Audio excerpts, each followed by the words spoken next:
Assalamualaikum warahmatullahi wabarakatuh. Perkenalkan, nama saya Muhammad Fajar Maulana, NIM 230301602226. Di sini saya akan memenuhi tugas akhir saya dari dosen saya, yaitu Pak Muntohar, terkait mata kuliah perkembangan pemikiran Islam. Di sini saya akan membawakan tema terkait dinamika pemikiran Islam. Kalau kita lihat sejarah Islam, itu ada satu hal yang sering luput, yaitu Islam itu bukan tradisi yang berhenti di satu titik. Sejak awal, cara umat Islam memahami ajaran itu selalu berubah mengikuti tantangan zaman. Ada masa debat, masa ekspansi ilmu, masa revisi, dan lain-lain. Nah, itu semua itu menunjukkan satu hal, bahwa Islam itu hidup karena selalu berpikir. Dan di masa klasik, nah, di periode klasik itu para ulama itu sibuk membangun fondasi ilmu seperti fikih, bahkan sampai ke teologi. Semua itu berkembang lewat metode yang berbeda-beda. Contohnya, madzhab Hanafi itu lebih rasional. Kemudian madzhab Maliki itu kuat pada praktek masyarakat. Sedangkan Imam Syafi'i itu menekankan sistemasi, dan madzhab Hambali itu sangat tekstual banget. Bahkan dalam teologi, perdebatan antara Mu'tazilah dan Asy'ariyah dan Maturidiyah itu menunjukkan bahwa umat Islam sejak awal itu sudah terbiasa berbeda cara pandang, dan itu wajar-wajar saja.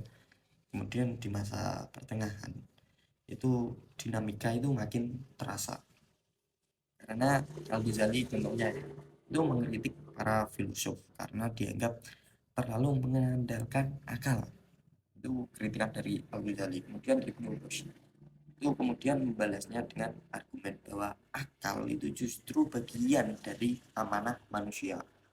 Dua posisi ini kan bisa bikin kita sadar perkembangan dan pemikiran Islam itu tidak selalu mulus. Seringkali justru bergerak lewat benturan ide yang sangat serius. Kemudian lanjut ke masa modern. Nah, masa modern ini konteksnya itu berubah. Umat Islam umat Islam itu sering berhadapan dengan kolonialisme, sains modern, dan perubahan sosial yang sangat cepat. Tokoh-tokoh di modern ini seperti Al-Afghani, Muhammad Abduh, sampai bahkan Fadlur Rahman itu mencoba menata ulang cara membaca teks, memilih teks agar tetap relevan. Mereka tidak sekedar mempertahankan tradisi dahulu, tapi juga merubah atau merevisi bagaimana cara berpikir agar Islam itu menjawab masalah zaman di zaman modern. Nah, dari seluruh perjalanan tersebut ada satu pelajaran besar: pemikiran Islam itu tidak pernah final.